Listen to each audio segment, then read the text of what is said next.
TrekWars, Duels Across the Stars. Episode 40. The Search for Aliens. Imo Olympus has returned to his home planet of Tatooine in an attempt to survey the range and diversity of aliens on this sandy planet. Little does Olympus know that the Borg Collective has started construction of a new fleet of Borg cubes to be ran by a wide range of aliens from Star Trek and Star Wars. Meanwhile, Admiral Ben Curnow, the former captain of the USS Enterprise, is returning to Earth to head a conference of the top 5 aliens in order to unite them against the coming threat.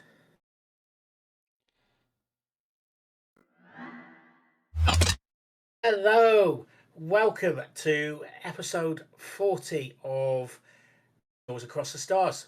Episode 40, you may think. Well, we have relocated from a previous channel, TrekWars and Fantasy, to a new channel of Atlas and Sabres. I'm Ben. My co-host is Tom. Yes, I normally went by my gamer tag Olympus, but new channel, new me. You get my actual name. Yay. Alongside our new channel, you also get some new funky sci-fi upgrades to our overlays, which you get to enjoy as we're going through this episode. We hope you like them. Please leave a comment, give us some feedback on how everything's looking. Yeah, very eager to hear your thoughts and feedback as always, as well as on your own top 5 aliens. Yeah. So we do a few little rules before it of our own rules. So when you do this, make up your own rules. Are you going for individual aliens? Are you going for groups of aliens? Ooh. So, yeah. So why don't we decide what we're going to be doing for this? So tell you what, was mine. I'm going to just judge it as these are going to be groups of aliens, and I'm going off various things. Whether it's I'm going to judge each franchise slightly differently. It's going to be a combination of how they look, how, and what's their story like. What's their backstory like? Are they an interesting species? That's very broad term, but are they interesting? So that's all I'm going with. That's all I'm going by. How I'm judging it. Lovely. For me, by species. So it's alien species specifically. I've not really narrowed it down any more than that. So that gave me a little bit more sort of freedom to spread it out a little bit. But yeah, if there are, in fact, I won't say what I was about to say because it will ruin a couple of things. But yeah, generally species only. I kept it nice and simple for myself this week. Yeah, because I was going through this and thinking, oh, I could pick Ahsoka. I could pick Spock, and they're all Yeah, aliens, but yeah. or half aliens in Spock's case. But there we are. Do we have anything else to say before we get going? I don't think so. Apart from, if anyone is watching, please make sure to click that subscribe button if you haven't already. We really appreciate that support. And yeah, thank you. Yeah, it will be really nice of you. So, Tom, do you want to kick off with the your number 5 pick in reverse order? Yes, yes, please. And I'm going to start off. My number 5 is Zabrak from Star Wars. Ooh. Yes, now most people will associate Zabrak with a particular Sith Lord from from Episode 1, The Phantom Menace, Darth Maul, who showed us a double-bladed lightsaber for the first time on the big screen, to everyone's absolute delight, followed by the Duel of Fates battle, which is absolutely stellar. There are, of course, more Zabraki in the universe than just Darth Maul. Master Zalo from Star Wars The Old Republic, who is a different subspecies of Zabrak as well, to note. So you've got the Zabrak from Dathomir, which are like Maul, red skin, very dark black sort of markings, very, very spiky, sharp-looking horns. And then you've got the Zebraki on the other side. I've forgotten the planetary origin, actually, which is terrible of me. I don't have it to hand. But Master Zalo from Star Wars The Old Republic, who you see in one of those cinematic trailers, he represents that other species or subspecies. Much lighter skin tone, much lighter tattoos. The horns are more rounded. They look generally like a light side version of Zabrak versus a dark side version of Zabrak. I'm sure it's not meant to be that way at all, I'm but sure. there you go. I'm Yeah, sure somebody's played on that. indeed. So, yes, why do I like them so much? Well, the fact, for starters, you've got two separate subspecies, which automatically gives you a little bit more depth into the lore of their species to be explored. You do see some of that lore explored in the Clone Wars and Rebels through Maul, which is very, very nice to see. And that kind of, it'll become a bit of a theme as I go through my top 5 picks.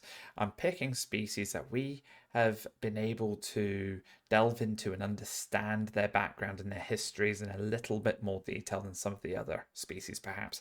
Maybe with the exception of one of my picks, but hey, it's my picks, I get to choose. Oh, why not? I wish I could say that exactly about mine, but there's one of the species in mine that have slightly not Hmm. not that in depth about. So, if that's your number 5 brick, I'm Yep. gonna match you with something that we don't know if they're less horny, but they're definitely smaller. And we are going, or I'm going for the Jawas. So we have had them described by a certain. I don't know if it's a. I'm not going to call her a second-hand car sales woman, but she is definitely probably a dodgy engineer to be nice. Um, in the Mandalorian. He's a fascinating creature. Aliens in my head. These are, you see them. They're basically big scavengers. They look like they're almost tribal in a way, and moving around the deserts of Tatooine. Um, Very curious. And even though we don't get to know a lot about their culture, you get a lot from various franchises about it. And I'm just curious about them so much. Um, and yeah, their Utini kind of voices and speeches. I don't know. It's just intriguing to me, and I definitely want to know more. Um, okay, if I wanted to know more about the species, I would have to get them. Probably get them one of them talking basic, but it's it's just that scavenger lifestyle traders. Um, Yeah, don't have much else to say. no, no, it's great because we get to see them from the very first movie in Star Wars as well. You know, they're one of the first alien species we encounter in Star Wars, which Oh says a yeah, lot as well. So they really set the they set the scene and the pace for Tatooine and what Tatooine was all about, which is everything you've just described. They do it brilliantly, and they're so beloved. They've been recurring in future movies and future TV shows in Star Wars up to date. I love them. I think they're great. They come across very cheeky. I love that sort of characteristic that's sort of been added to them, and yeah, very unique voices. The Utini, that high pitched Utini, it's just phenomenal. yeah, and you have a Star Wars: The Old Republic podcast named after that, the Utini cast. Indeed, we do. Probably God knows, Yes, which sadly has come to an end now. But uh, yeah, and I mean I know it's still out there. And yeah. Anyway, Joe, if you watch this episode, nice to meet you. Good podcast that. Um, indeed. anyway, shall we keep this one short and sweet, and I'll pass you on to your number 4 pick. Thank you. Yes. So number 4, I'm gonna jump over to the Star Trek universe this time. Since we've had 2 from Star Wars now, and we're going to talk about the Andorians. These blue-skinned humanoids with antennas coming out of their heads, which are very sensitive. I love this species, and again, it's because of their it's because of the passion that they have. They are very distinct and unique, almost militaristic in a sense, but it's due to their determination and their drive to protect what is theirs. And we first meet them in TOS, don't we? But we get a good, proper, deep analysis, I guess, in a way, of their species and their history and their relationship with another species known as the Vulcans, live long and prosper, Oh, in Star that's Trek Enterprise. What was yeah. that, Ben? No, I was about to say that. Yeah, that is a coincidence. Actually, that we get to see these characters, the species in depth, a lot more. Because hopefully we can have this conversation about our number four picks together. But Ooh, the Vulcans, even though we've had Spock, Sarek, and Tuvok a lot before. Those have been individual characters, but you didn't really go a huge amount, even though there was episodes, a huge amount into both those into that species as well. Again, that rivalry between Andorians and Vulcans are intense, and we see so much, whether it's through Shran, through T'Pol, T'Pau, um, I forgot what Shran's partner is called, but I've forgotten as her well. as well. Um, and yeah, that conflict over planets, that infighting, the logic versus the almost, Well, to be emotion, honest, isn't it? yeah, the emotion, the pride, and they're different versions of help each other. Yes. It's one's through help through drip feeding it. The other one Uh huh. is I'll stand beside you. I will help you. If you help me, I'll help you. Yep. Um, attitude. Yep. Um, Absolutely. started at Pajen. Exactly. Yeah. Started with the episode of Pajam. Again, so for if anyone watching would really like to learn a lot more about the Andorians and the political history with the Vulcans and all that tension pre the Federation forming, give Star Trek Enterprise a watch. You will not be disappointed. So yes, short and sweet again. I'm gonna stick with that. But that's the Andorians at number 4. I could go on about a couple of other elements. They have a subspecies. I will add that they have another subspecies, not technically on my The list, but they Anar. are, yeah, the Anar. They are just as interesting, if not maybe slightly more interesting, due to their ability to use telepathy, in particular because they are cave dwellers. They're blind, and we get to meet an Anar for an entire season of Star Trek in Strange New Worlds. So again, if you'd like to explore a little bit of that subspecies, give season 1 of Strange New Worlds a shot. Oh, definitely do it. Just realised like 3 out of the 4 here almost have a subspecies or another species alongside them. Funnily enough, Okay. I'm one, two, three, 4 of my 5 picks of subspecies. Oh, I hadn't noticed that. that's intriguing. I'm curious about Very the rest of that. Yeah. brilliant. Well, come on then. What's your number 4, Ben? It is the Vulcans, so Yay! yeah. We could not Yeah. have done that if we tried, and that is something that we forgot to mention. Sorry, I'm going to interrupt you before we start there.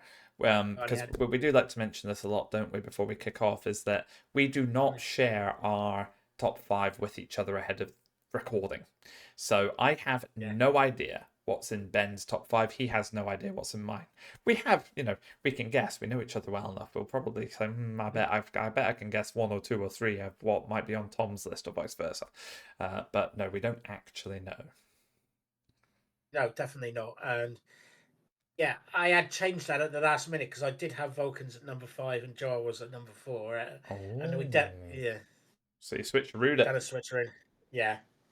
Um, yeah, it's for me the Vulcans. It's um, that yeah, it's that logical attitude, that um,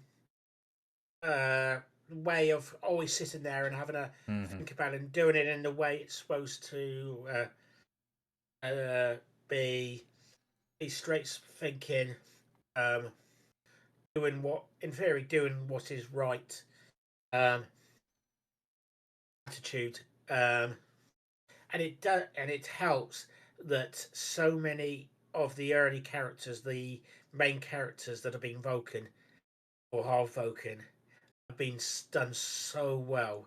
Whether that's, as I said, Spock, Tuvok, um, Paul, and then there's even the side characters, Sarek, T'Pau, um, so T'Pau's mum, I forgot her name unfortunately, Therese, um, were all done so well, and it's how the Vulcans in the Enterprise were slightly off towards, were arrogant, not quite arrogant, but appeared full of it when they were in Enterprise, and so they weren't necessarily even humans are like this, but they're not necessarily teaching what they preach, preaching what they do. Practicing what they Can't get that. preach. That was the one. As well, that's the one. Practicing what they preach. It's if it's not seen, it doesn't matter. Mm-hmm. They yeah no these are species that are almost like the Tatooine of Star Wars. It is something great, but maybe you get a bit too much of them, in my opinion, which is why they're so low. But they're still the species to beat and judge everything against. Like Tatooine is the planet to judge everything against in Star Wars. Yeah. Anyway, that's my number 4 pick. What is your number 3 pick? So you know how I love cats in Star Trek and Star Wars and sci-fi in general. I mean, there's a little cat that appears in the first episode of Star Trek Prodigy, which I'm just like over. And Yeah. when we know a certain Greek who is enthusiastic about cats. Hi, Jen. Um, so yeah, I'm gonna honor my love of cats in sci-fi here, which means, as you know, Ben, there's two options really, isn't there? You could go Yeah. Star Wars with the Cathar, or you could go Occasion. Star Trek with the Cations. Yeah. And I'm gonna But go. you do have Oh, on you go. do have a second. You do have a second Star Trek cattish species, which appeared in TOS, The fur begins with an F, doesn't it? and I've had a mind blank now because I'm thinking I Ah, started this and I could not remember it. yeah, cat species in Star Trek. Cat species in Star Trek. And there's me checking up I used I or not used to play. I still do play Star Trek Adventures, and one of my players played a cross between a Cation, no, not a Qatar. Oh, getting my things muddled up here. And Ooh, is it Zinti? The Zinti? Zinti, that's the one. Zinti, that's the one. Ah, cool. There you go. There you go. But it's not the Zinti that I'm talking about. Indication. It will be the Cations. I'm going Star Trek rather than the Cathar of Star Wars, and it's the Cations who are the main feline species in Star Trek. Yeah. And I mean, I've loved the Cations for a while. I did not know very much about them at all. I've not really experienced the original series. I've watched all the others, but not the original series. Sorry. So I hadn't really seen much of Cations at all, apart from that tiny little glimpse in one of the original series movies. And when I play a Cation character in Star Trek Online. And then Star Trek Lower Decks came along, and we got to meet Dr. Ta'ana, who is one of my firm favorite characters from that show. And she brought that species to life with such humor and enthusiasm and swearing. Oh my word, the swearing! But so funny. Profanities. Yeah, I really really want to know how her tail got docked. Right, we need to learn that story someday. I wonder if they'll explore it in the comics because yeah, as far as I know so far, we don't know. But anyone watching, if you have any theories or you think you know how her tail got locked, please share them in the comments. I'd love to talk about it. I love how they look. I love how everything works with them. And as I said, Anna in particular is one of my favorite characters from Lower Decks. So that's why she really brought that species to life for me in a way that other species probably haven't been. So that's why my Yeah. number 3 pick is Occasions. And you need to go back and watch the animated series. Yes. So definitely, yeah. Sorry, so there's two I've It's, not watched. Sorry, TOS and TAS. I've not watched those two. But yeah, there's a sort of main character. Is it a bridge officer in TAS who's yeah, a Cation? yeah, yeah. Yeah, you get to see a couple of species that don't were probably harder to have in live TV. So I forgot the wrong words for that, but in live action TV Mm-hmm. time, so um, that was easier to do an animation at the time. Brilliant. So I So, think what is your my number number 3, three. Ben? Sorry, I'll just Yeah, keep trying to talk over you every time you go to talk. and that's all right. Sorry. We keep going for that for an hour now. No, um, this one is not necessarily equivalent of another human Earth species, but has a nickname compared to an Earth species. Okay. Um, this is into Star Wars, and could be the Hammerhead species. They are Ithorians. We don't know much about them, but they're the ones. Um, the head comes like from the back, very thick and up, and then suddenly up with like two eyes on the side up here.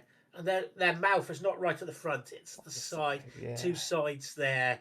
It's one of the loveliest, uh, in my opinion, looking species, and this is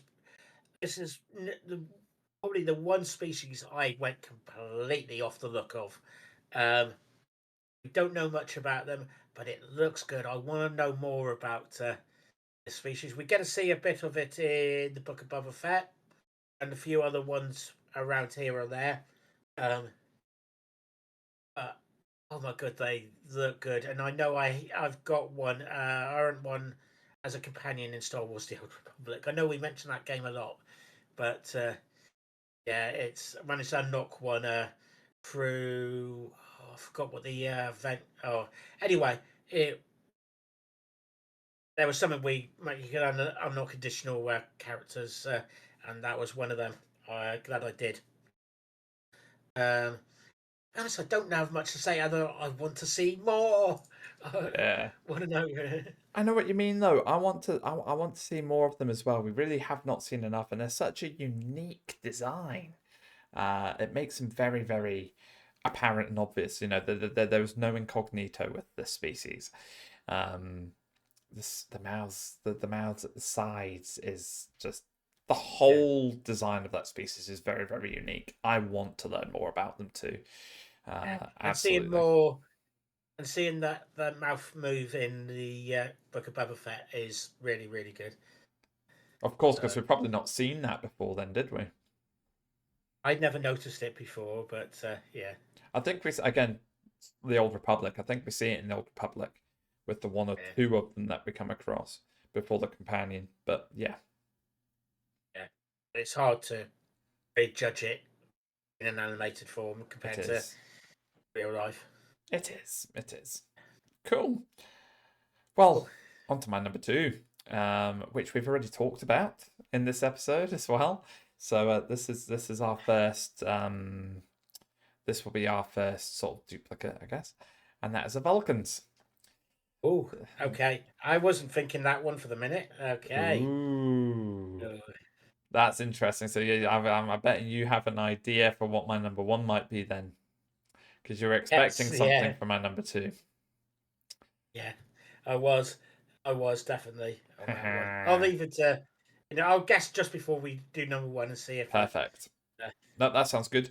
So yeah, my number 2 is the Vulcans. Not too much more to say past what Ben's already said about them. I think that the actors that we've had on a regular basis in Star Trek across the different series have really helped bring the characters individually, but also the species to life in different ways. You had Jolene in Enterprise playing the Pole. Jolene, Jolene. Yeah, that one. Sorry. And all good. Of course, you had Leonard Nimoy playing Spock, and then subsequently you've had Zachary Quinto playing the role of Spock in the alternate Abrams universe, and then you've had Ethan Peck playing Spock in Strange New Worlds. And just on that character alone, each of them have brought a very unique perspective to that character, and obviously the one that's brought the most to that, and second to none, just embodied and was Spock to the core, is Leonard Nimoy. Um, Yeah. yeah, I just love though how Zachary Quinto and Ethan Peck have been able to really honor Nimoy's memory with how they've portrayed Spock. I won't go too much more into that, but yeah, I think it's beautiful how they've done it, and they have really each brought a different view and slant and take on both the character and how his Vulcan upbringing combined with his half human side really clashes in different ways, and how he can then find an equilibrium to make it work. And we're seeing that again more so in Strange New Worlds. And yes, I've gone on a little ramble there about Spock, particularly. Sarek, Spock's father. I think he's been played by multiple actors phenomenally as well, and again brings the, I guess, more true proper side to Vulcans in the 23rd, 24th century onwards, alongside Spock. Um, oh, what's his? What's? Oh no, the Vulcans name the ambassador.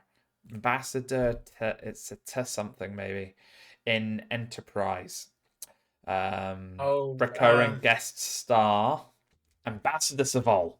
Right. So, again, brilliant character. Really evolves for being a recurring guest star. Really evolves through the different series of Enterprise, and you know, with times being different back then, really brings out a different side to the Vulcans. You mentioned before, Ben, the almost the ego of we're better than you kind of mentality. He really helped bring that to the forefront at the start of season one.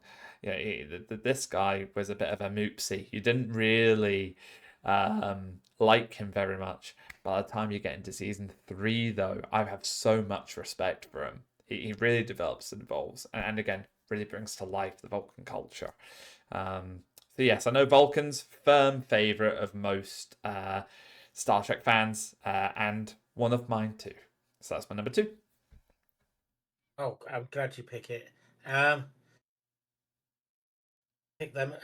Whereas your species you just picked is spiritual in a way, mine are definitely on the religious end of the franchise. I I'm know who you're going. picking. I know who you're picking. To be honest, it can only be purely one species when you say that, and that's the Bajorans. Um, my favourite. Okay, they did start in the Next Generation, but these were really explored in DS9, my favourite series here. Um, their stoicism, their religious belief, their how they survived. They're coming back from being rebels, from fighting against the Kardashians for their freedom. How they're trying to sort their government out.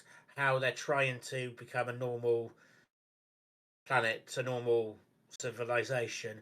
How they deal with each other. How they dealing with this new wormhole, with that new. I was going to say species, but empire on the other side of Mhm. the wormhole. How they deal with the Cardassians again when they're basically being they are equals basically. Um, where how they get on with that? How they are helping the Cardassians. Uh, the rebellion. Or when I say they, I mean Kira Nerys is uh, helping them in the Cardassian underground. So this Um, is the Jem'Hadar rebellion that you're referring to in the later seasons. oh, sort of, not necessarily the Jem'Hadars, but yeah, uh, yeah, right at the end. You have these little arcs for the Bajorans. Um, you get to hear a little bit about their past, how they went off their they had a caste system that it's like, yeah, you are all artists, you are all political leaders, you are this, you are that, um, and it's it's an explored story of 7+ seasons because you've got to include TNG in there. Was Ensign Rowe, who is a fantastic character, who I'm glad she came back. I had there's a nice adventure which goes into the cast system for the Star Trek Adventures game, which I cannot remember the title, but is great. You have these Bajoran orbs and their interaction with uh, wormhole aliens, as the Federation called them to start with, aka the Prophets. As the Vulcans would say, they're utterly fascinating, in my opinion. Any opinions there?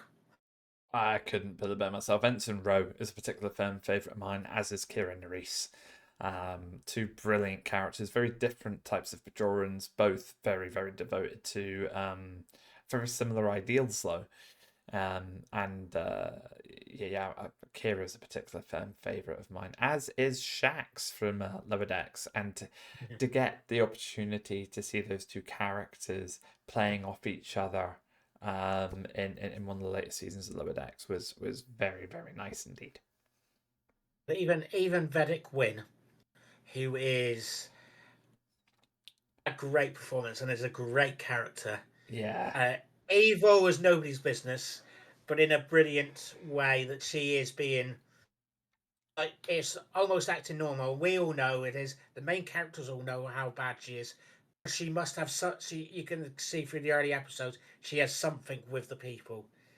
So She's it's not the best comparison, but she's almost like the Dolores Umbridge of Star Trek. yes, definitely, definitely. But yeah, I think she has more. She has more.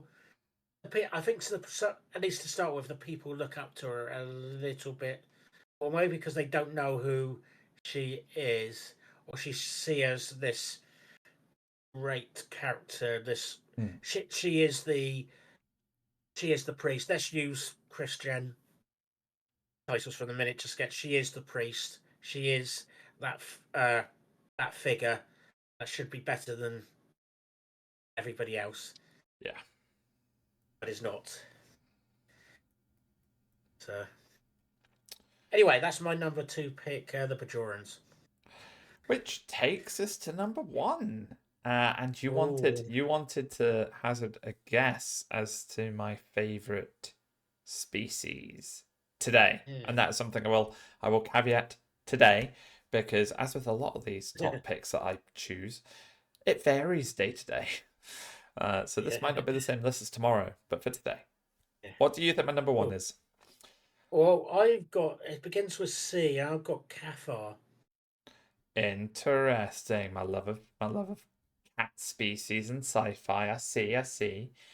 You're wrong, but I Ah, see. No, I uh, have gone with the Romulans. oh, Now, obviously, I'd mentioned at the start or earlier in this episode about the fact that most of my species had subspecies. Um, Now, Vulcans, subspecies, technically. Romulans, subspecies, technically. Vulcans, they are related. The Romulans left Vulcan millennia ago and went off on their own merry way because they did not want to give up their emotions and basically follow the teachings of Serac. So they went off, they formed their own colony on a beautiful green world called Romulus, enslaved these poor Remans on their sister planet, but hey, no judging.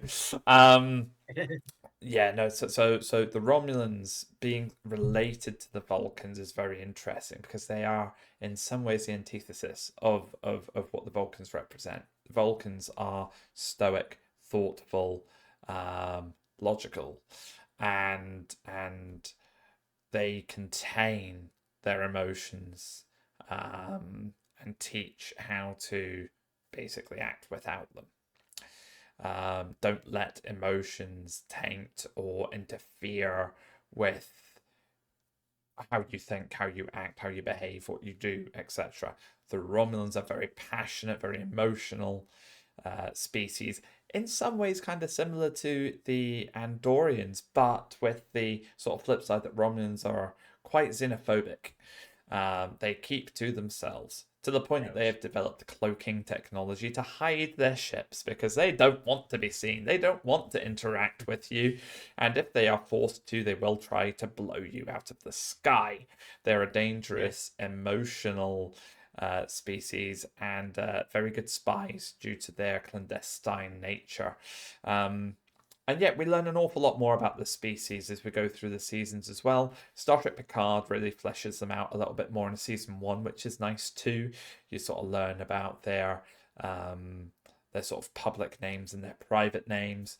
You learn a little bit about how they live. So they've got a I'm trying to get this right. I think they've got a hidden door in their houses that they actually Or use to enter. They don't use their front doors. or around It's the back, around the yeah, to the back main back. exactly, depending on who you are and how how you know the family and all that kind of thing. It's very it's a very complex um, society, and it's very interesting. Their politics is interesting. That's one of the things I really liked about um, Star Trek Nemesis is you didn't get to see much of it, but you do get to see a little bit of how their politics work, which you also got to see in Star Trek: The Next Generation in some of the later seasons. Reunification parts 1 and 2, as an example, which is a two-parter that Leonard Nimoy guest stars in, which is lovely, and you see a bit more again later on as well. I'll stop rambling because I'm starting to ramble, but I hope you can just sort of gauge from how I'm describing this a little bit, just how interesting I find the species, and I'm really eager to learn as much more about them as I can. Yeah, and I like that secrecy in them and finding the little tidbits. I don't want to necessarily know as much as the Klingons, or even though we don't do much about that, is the honest truth as well. Um, but we don't know as much. I like we don't know as much as them as about like the Klingons or the Vulcans and such like. That there's secrets out there. Um, Uh, and when you were saying this, you remind me of the Sith and the Jedi. yeah, that sort of one and the other opposites kind of thing. Yeah, and Yeah. before I forget, before we move on to your number one, sorry, the other thing I just wanted to mention is their ships, their starship designs, very The unique. Deredex. Oh, Yeah, what a beautiful ship that is! I absolutely yeah, love the Diderotix class. I've got a yeah. model of it. It's not in here. It's in my living room. But I do have a model of the Diderotix and the Mogai class as well. The Mogai Warbird as well, which is the new Warbird that you see in Nemesis as well. That one's very sleek. More like a vulture or a hawk that's bearing down on you. The Diderotix is this grand big ship with basically a hollow middle. Um, but and I've never noticed this before, but just thinking about it there and now, I can actually see a similarity between the Derrida and one of the more popular classes of Vulcan ship, where you have the circle around. You've got the Oh, circular warp nacelle with the ship in the middle. The Dideridex, it's a bird. It's got its wing arching out, but it's that circle when you think about it. There's a similarity yeah, I've only just realised as I'm talking about it. But yes, yeah. so that's my number one. Oh, I'm glad we've You went there. You your species in a way reminds me a little bit of mine. Sometimes a bit of an enigma wrapped in a Mm. mystery, and this may even not necessarily talk about the whole species, but certainly one member of that species. Um, and tell you what, let's name this person first, Garrick. It's yeah. For me, again, the Cardassians, are a lovely, not a lovely species, but they're they're a great species for Star Trek. They are they've got that different. They're the um, reptile esque look. They they're the opposites to the Federation and the Bajorans. Um, Again, they have some great characters in there. Go to cut to give you one. Eric's the other. So you've got the real bad guy that almost looks a good guy, and the good guy that is a bad guy. Um, you have the way they run their politics and system, which is very military orientated, and it is that given to the state that it's the state, the very Eastern European, Eastern Germany kind of a thing that you have to give to the state. That's the be all and end all um, to life. Um, you have characters building up, becoming rebels, and changing the system. Um, you have them basically going change, or at least one character keeping relevant, as in Go to Cut, who becomes different roles to different times to go. I'm jumping to this side. I'm getting onto this level. Whether it's the Tutapa Council, whether that's in charge of Bajor, or whether that's the head assistant to the Dominion, um, so he can be in charge of Cardassia when they win the war. Um, um, um, they are, for me, yeah, again, another interesting species. You don't get to see much into their personal life, but apparently family is very important. What you find was Ducat, or several characters, to be honest.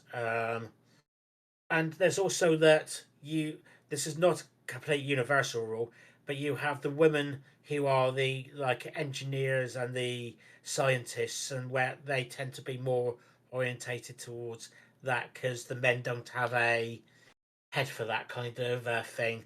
And that was like a stereotype within the show that they brought up. And then the men go out and play war sort of thing. They didn't say that, but you can infer that uh, from that. Even though, I don't think we saw many male scientists or engineers, but you definitely saw female legate or go. Sorry, there.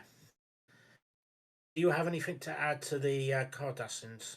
No, apart from the fact that Goldukat I really love as a character, but more so's Garrick. Absolutely legendary. That character is played beautifully. His story arcs are great, and yeah, you never quite know how to take him, which is his whole purpose up to the end. I absolutely love him. Love him to bits. Completely agree. Um, so, scores on the doors. Uh, any guesses? Um, I think Star Trek's one. I think Star Wars maybe has two or three of Yeah, those. seven. I got 7-3, presuming I haven't counted that wrong. Yeah. Perfect. So, any honourable mentions? Too many to count. Some that I'll pick up the queue, uh, purely due to their omniscience and John Delancey playing the main queue that we come The across, queue. who is absolutely phenomenal. The Borg. a very, very unique and very dangerous enemy to not just the Federation but the whole galaxy. Um, and I love again how much they're explored and developed in Voyager. So yeah, I'd say those two for sure. Are there any more? I'm going to go um Twi'lek in Star Wars. Again, we've had several different variations of Twi'leks in Star Wars now, across several different professions as well. You've had not profession but slavery. So you've had Twi'lek slaves, you've had dancers, you've had pilots, resistance fighters, Jedi, Sith. There've been Sith in non-canon and very soon potentially canon with Talon. I believe the upcoming Maul animated series will. I believe that's going to be following Maul and the apprentice he takes on, which we know from Legends is Talon. So that's going to be really interesting. Um, as I say, too many to count. I'll leave it there for those. How about you? I'm going to add Takuta. I cannot say it properly. The Tokuruta. Probably that's the ones to things. Huts as well. Wookiees, of course. Um, and on the Star Trek side, I had Borg and Rojan and Trill as Oh, my Trill. Yes. yeah, as my alternative ones. Um, I should have put this out, but I will have there when this goes out. There will be a survey already ongoing, a vote going on for your favourite species from Star Trek or Star Wars. I put, I think, four of the most popular ones out there. I think I put Wookiees and Jawas from Star Wars and Vulcans and Klingons from Star Trek as the uh, four out there because I'm only restricted to four and was the pictures. Um, and I thought that was four of the most famous famous species there. So, Brilliant. Brilliant. Olympus. Anything else? No, nothing else from me. Just thank you. As always, this has been a great landmark episode for us. Episode 40. We're into the complicated Roman numerals now. Yeah. It's been a moment we've been waiting for some time, and great to be kicking off on the new Batless and Sabers channel. Yeah, and I've got to make this joke now. So we definitely went large for this episode, so or extra large for this episode. Yeah, this is the way. That had to be done. Well done. Yeah, Well done. So just once again, thank you everyone who's watched through. We really appreciate your support. If you haven't, please click that subscribe button. That way you will know when future content is coming out. We have a lot on the horizon. Duels will be continuing. We've got a couple of new things coming up as well. So please keep an eye out. one should have had. Yes. One should be out already. One should be out already. Yes, you're absolutely right. I'm losing track of when we're actually putting this stuff out. I've got that much planned. No, it's been great fun. So thank you everyone for watching, and Ben, special thanks to you as well. I love doing all of this with you. Could not be done the way it's done without you. So thank you. Okay. Yeah, so we should have a playlist for our previous episodes on this channel, YouTube channel. Our information will be in the doobly doo down below. May the force be with you, and Live long and prosper.